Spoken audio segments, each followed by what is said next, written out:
मुसलमानों को धमकी दी जा रही है और यह कहा जा रहा है कि नहीं नहीं, हम मुसलमानों को नहीं कह रहे हैं, हम लव जिहादियों को कह रहे हैं। क्या सारे मुसलमान लव जिहादी हैं? तो फिर मुसलमान अपने ऊपर क्यों ले रहे हैं? हम तो लव जिहादियों को कह रहे हैं कि वो उत्तराखंड छोड़ के, हम मुसलमानों को नहीं कह रहे हैं। और महाराष्ट्र के मुख्यमंत्री कह रहे हैं कि औरंगजेब की औलादें इस मुल्क में तशद्दुद फैलाना चाहती है। तो चारों तरफ एक ऐसा माहौल है जिसमें सरकारों ने तय कर लिया है और पुलिस ने तय कर लिया है कि इस मुल्क में हम मुसलमानों को मुजरिम मानकर अपनी कार्रवाई शुरू करें। यह तय किया जा चुका। उमर खालिद को 2016 से तय कर लिया गया कि एक ऐसा प्रतीक बना दिया जाएगा कि अगर मुसलमान नौजवान, शिक्षित मुसलमान नौजवान आत्मविश्वास के साथ आजाद दिमाग की तरफ बात करेगा तो उसे इस हिंदुस्तान में आजाद नहीं रहने दिया। उमर खालिद को इसका प्रतीक बनाया गया कि यह मजाल कैसे है एक मुसलमान नौजवान की कि वह सर उठाकर अपनी आजाद ख्याली का इजहार कर सके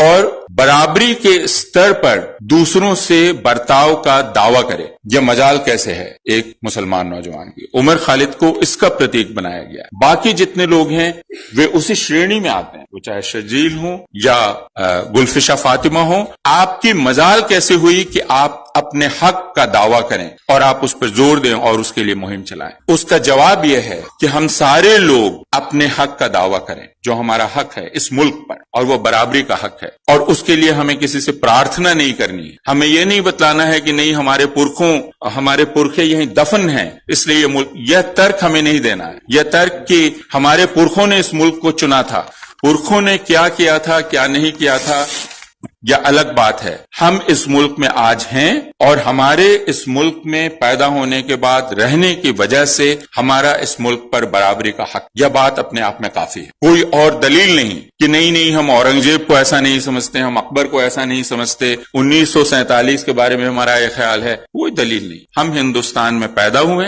हिंदुस्तान में पैदा होने की वजह से हिंदुस्तान का दस्तूर हमें यह हक देता है और वह हक हमारा है और कोई दलील देने की जरूरत हमें नहीं। और यही बात उमर खालिद कह रहा था और इसी की सजा उमर खालिद को दी गई है। जब CAA पारित हुआ, उसके पारित होने के बाद जो विरोध प्रदर्शन हुए, उन विरोध प्रदर्शनों में जो लोग भी शामिल थे वे दरअसल हिंदुस्तान के संविधान के मुताबिक काम कर रहे थे, क्योंकि उनका यह कहना था कि आप जो शहरियत को लेकर कानून में तब्दीली कर रहे हैं, CAA ला रहे हैं, उसमें आप हिंदुस्तान की शहरियत की डेफिनेशन, उसकी परिभाषा को बदल रहे हैं। अभी तक शहरियत धर्मनिरपेक्ष थी, अब आप कह रहे हैं कि हिंदुस्तान की शहरियत तक पहुंचने का एक रास्ता ऐसा निकाला जाएगा जिस रास्ते के शुरू पर एक बोर्ड लगा होगा कि इस पर मुसलमान नहीं चल सकते। CAA का मतलब यही है, इस रास्ते पर हर कोई चल सकता है, इस पर मुसलमान नहीं चल सकते, और यह हिंदुस्तान के संविधान के खिलाफ है। यही बात तो मुसलमान कह रहे थे, यही बात तो वे लोग कह रहे थे जो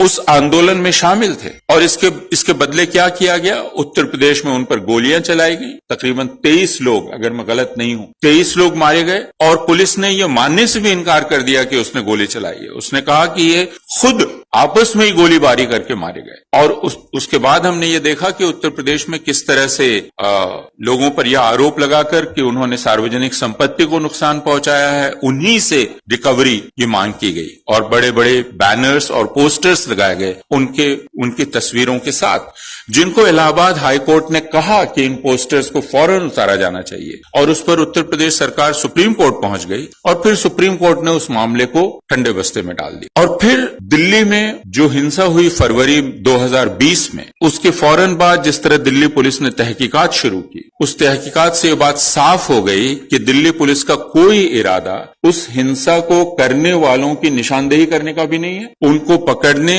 उनको सजा दिलाने की कोशिश करना तो बहुत दूर की बात। उसने एक तरह से पूरे मामले को सर के बल खड़ा कर दिया और यह कहा कि जो लोग आंदोलन कर रहे थे वही हिंसा के लिए जिम्मेदार है। मुझे अब तक याद है कि पुलिस का तर्क क्या था। पुलिस का तर्क यह था कि आखिरकार रोड जाम क्यों की गई, रोड जाम से हिंसा हुई। हमने पुलिस से यह कहा कि फर्ज कीजिए कि रोड जाम आपको गलत लगता है कि हमने सड़क जाम की अपना विरोध जाहिर करने के लिए, हालांकि हिंदुस्तान में यह चीज न जाने कब से होती आई है।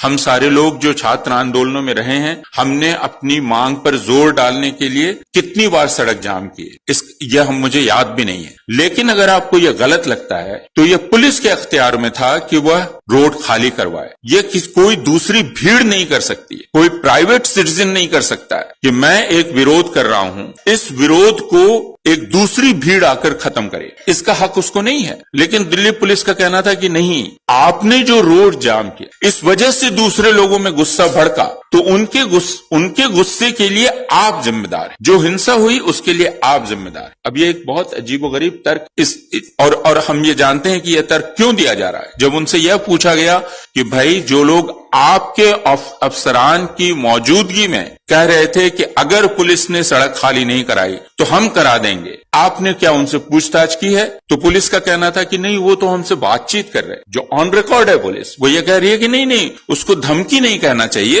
वो हमसे कन्वर्सेशन कर रहे हैं। तो जो खुलेआम धमकी दे रहा है उसको पुलिस कह रही है कि वो उनसे गपशप कर रहे थे, कन्वर्सेशन कर रहे थे। और जो औरतें 2 महीने 2.5 महीने से उस ठंड में बैठी हुई थी धरना दिए हुए अपनी मांग लेकर, यह कहा जा रहा है कि उन औरतों की आड़ में, उनके पीछे हिंसा की साजिश की जा रही। हम सारे लोग जानते हैं कि दिल्ली पुलिस को भी मालूम है, हर किसी को मालूम है कि यह कुतर्क है और यह झूठ है, और यह झूठ जानबूझकर बोला जा रहा है। और यह बात इससे भी साबित होती है कि उसके बाद ऐसे हर मामले में जिसमें कोई एक मुसलमान शामिल हो, दिल्ली पुलिस का बल्कि हिंदुस्तान के ज्यादातर राज्यों की पुलिस का रुख क्या रहा। अगर मोहम्मद जुबैर ने ये एक्सपोज किया सोशल मीडिया पर कि फलां साहब मुसलमानों के खिलाफ नफरत फैला रहे हैं, तो मोहम्मद जुबैर पर इल्जाम लगाया गया कि वो ये बात क्यों कह रहे हैं, क्योंकि उनके इस बात के कहने से समाज में तशद्दुद बढ़ रहा है। आप इस पूरे तर्क को समझ रहे हैं कि मेरे खिलाफ नफरत फैलाई जा रही है, मैं कह रहा हूं मेरे खिलाफ क्यों नफरत फैलाई जा रही है, तो पुलिस कहती है आप क्यों कह रहे हैं कि आपके खिलाफ नफरत फैलाई जा रही है, इसी बात से तशद्दुद फैल रही है। जो नफरत फैला रहा है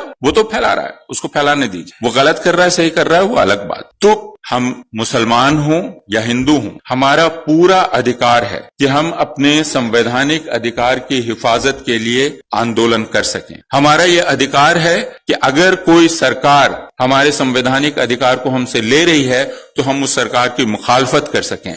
हमारा यह भी अधिकार है कि हम उस सरकार को हटाने की मुहिम चला सकें। यह हमारा जमहूरी हक, और यह हक हमसे कोई ले नहीं सकता। और यह हक हर किसी का बराबर का हक, मुसलमान होने से यह हक कमतर नहीं हो जाता, घटकर हिंदुओं से कम करके यह हक उन मुसलमानों का नहीं होता है। उमर खालिद एक आजाद ख्याल हिंदुस्तानी शहरी की तरह अपनी बात कर रहे थे, और उमर खालिद के पक्ष में यह कहने की हमें कोई आवश्यकता भी नहीं है कि वो अहिंसक तरीके से आंदोलन की बात करें, क्योंकि क्या हमें अब इस आंदोलन की वकालत करने की जरूरत होगी जो आंदोलन सीए का था। हमें दरअसल यह कहना पड़ेगा कि पुलिस की पूरी तहकीकात और हिंदुस्तान की सरकार का पूरा रुख हिंदुस्तान के संविधान के खिलाफ है और हिंदुस्तान के शहरियों के खिलाफ। और उमर खालिद एक तरह से उस साजिश के शिकार हुए हैं, जैसे शर्जील इमाम उस साजिश के शिकार हुए हैं, जैसे कुल्फिशा फातिमा उस साजिश के शिकार हुई हैं। मैं उमर खालिद के बारे में सिर्फ यह कहना चाहता हूं कि अगर आप, नदीम ने